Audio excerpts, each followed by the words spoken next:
గారి రెండో కుమారుడు మార్క్ శంకర్ సింగపూర్ ప్రాంతంలోని రివర్ వ్యాలీలో జరిగిన అగ్ని ప్రమాదంలో సుమారు 15 నుంచి 19 మంది విద్యార్థులు అనేక రకాల గాయాలు, థర్డ్ డిగ్రీ బర్న్స్, ఒక విద్యార్థి ప్రాణాలు కూడా కోల్పోయారనే సమాచారం అందింది. ఆ దుర్ఘటమైన ఆ సంఘటనలో మార్క్ శంకర్ గారికి ఎక్కడ కూడా ఇబ్బంది కలగకుండా ఆయన ప్రాణాలు కాపాడిన అక్కడ ఉన్న భవన నిర్మాణ కార్మికులకి ప్రత్యేకంగా పవన్ కళ్యాణ్ గారు కృతజ్ఞతలు తెలుపుతున్నారు. మార్క్ని హాస్పిటల్లో చేర్చి ట్రీట్మెంట్ కొనసాగుతూ ఉంది. కాళ్ళకి, చేతులకి బర్న్ ఇంజరీస్ రిజిస్టర్ అయినాయి. ఎక్కువగా ఊపిరితిత్తుల్లో ఈ పొగ వెళ్ళిపోవడం, ఖచ్చితంగా 2-3 రోజులు హెల్త్ కండిషన్స్ మానిటర్ చేయాలని అక్కడున్న వైద్య సిబ్బంది పవన్ కళ్యాణ్ గారి కుటుంబానికి ఇచ్చిన సమాచారం మేరకు సేఫ్గా ఉన్నారు. అయితే ట్రీట్మెంట్ కొనసాగించాలి, ఎక్కడ ఇబ్బంది లేకుండా అక్కడ అన్ని విధాలుగా స్థానికంగా ఉన్న వైద్య సిబ్బంది, వారి కుటుంబ సభ్యులందరూ కూడా జాగ్రత్తగా చూసుకున్నారని సమాచారం రాష్ట్ర ప్రజలందరూ కూడా అందించమని పవన్ కళ్యాణ్ గారు చెప్పడం జరిగింది. ఈ సందర్భంలో దేశవ్యాప్తంగా చాలామంది, మన రాష్ట్రం నుంచి కూడా అనేక నాయకులు, గౌరవ ముఖ్యమంత్రి గారు, భారతదేశ ప్రధాని నరేంద్ర మోడీ గారు కూడా ఇంతకుముందే పవన్ కళ్యాణ్ గారితో మాట్లాడి మార్క్ రికవరీ గురించి తెలుసుకోవడమే కాకుండా అక్కడ ఎటువంటి ఫెసిలిటీస్ కావాలన్నా స్థానికంగా ఉన్న హై కమిషనర్కి ఆదేశాలు జారీ చేశారనే విషయం ప్రధానమంత్రి గారు పవన్ కళ్యాణ్ గారికి తెలిపారు.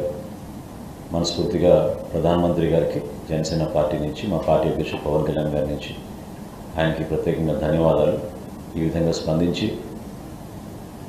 క్లిష్ట పరిస్థితుల్లో కుటుంబానికి అండగా నిలిచినందుకు ప్రధానమంత్రి నరేంద్ర మోడీ గారికి, రాష్ట్ర ముఖ్యమంత్రి చంద్రబాబు నాయుడు గారికి మనస్ఫూర్తిగా ధన్యవాదాలు తెలుపుకుంటున్నాను. మార్క్ కండిషన్ డెఫినెట్గా అవుట్ ఆఫ్ డేంజర్, ఇబ్బంది లేదు. ట్రీట్మెంట్ కొనసాగించాలి. ట్రీట్మెంట్ అప్డేట్స్ వచ్చిన తర్వాత తప్పకుండా మీ అందరికీ కూడా మా పార్టీ వర్గాల నుంచి మీకు సమాచారం ఎప్పటికప్పుడు అందిస్తూనే ఉంటాం. మా పార్టీ అధ్యక్షుడు పవన్ కళ్యాణ్ గారి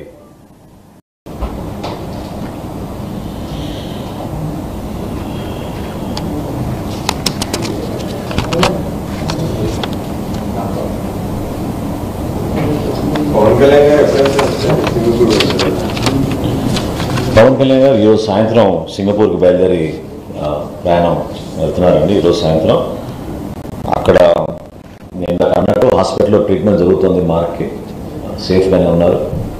ఆయనకి ఇంకా అడిషనల్గా ఏమన్నా సపోర్ట్ కావాలన్నా కూడా మెడికల్ ట్రీట్మెంట్లో ఎక్కడ కూడా లోపం లేకుండా అందరినీ అప్రమత్తం చేశామని గౌరవ ప్రధానమంత్రి గారు చెప్పడం నిజంగా మనస్ఫూర్తిగా మేము ధన్యవాదాలు తెలుపుకుంటున్నాం.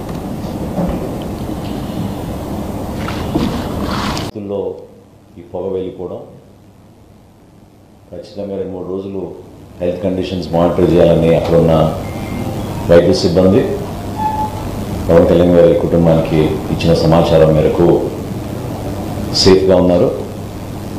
అయితే ట్రీట్మెంట్ కొనసాగించాలి, ఎక్కడ ఇబ్బంది లేకుండా అక్కడ అన్ని విధాలుగా స్థానికంగా ఉన్న వైద్య సిబ్బంది, వారి కుటుంబ సభ్యులందరూ కూడా జాగ్రత్తగా చూసుకున్నారని సమాచారం రాష్ట్ర ప్రజలందరూ కూడా అందించమని పవన్ కళ్యాణ్ గారు చెప్పడం జరిగింది.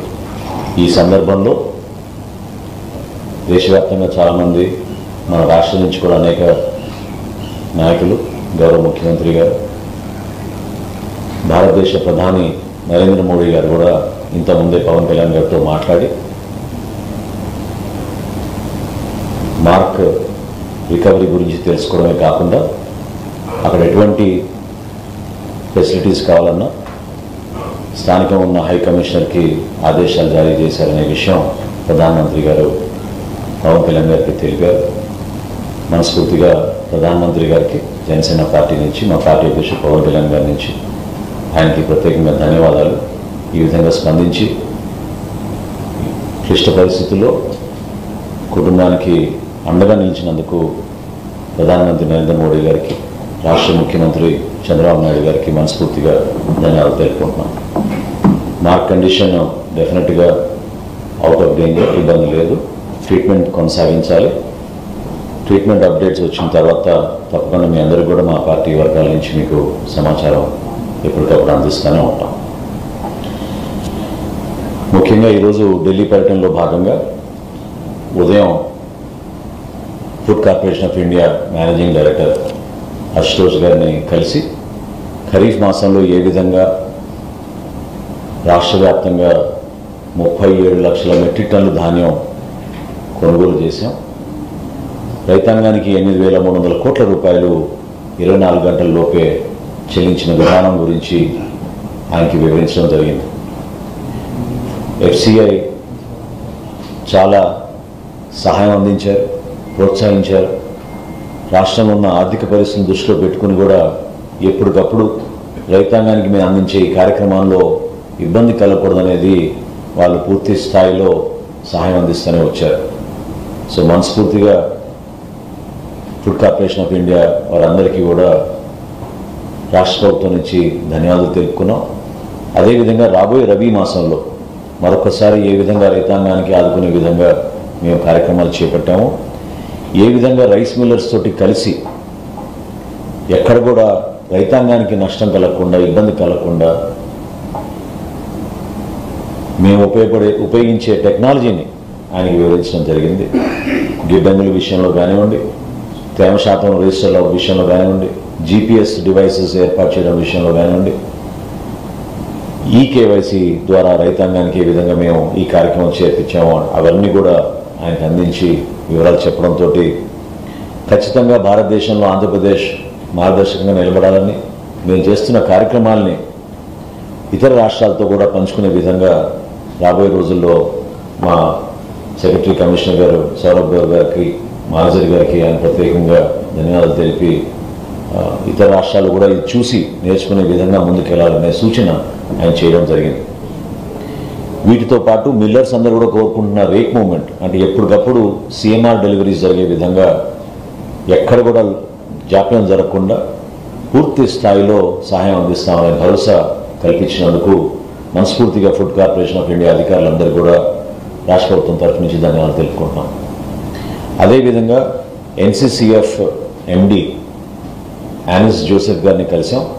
రాబోయే రోజుల్లో గౌరవ ముఖ్యమంత్రి గారు ఏ విధంగా కోరారో రాష్ట్ర వ్యాప్తంగా మేము మిల్లెట్స్, అదేవిధంగా ఒక మార్పు తీసుకొచ్చే విధంగా రాగిని ఎక్కువగా మనం ప్రోత్సహించి ఆరోగ్య సమస్యలు ఎవరికి రాకుండా ఎక్కువ మంది కోరుతున్నారు కాబట్టి బెనిఫిషరీస్ అందరికీ కూడా రాగిను, మిల్లెట్స్, జోవార్ అందించే విధంగా ఒక కార్యక్రమం చేపడదామనే విషయం పైన చర్చించాం.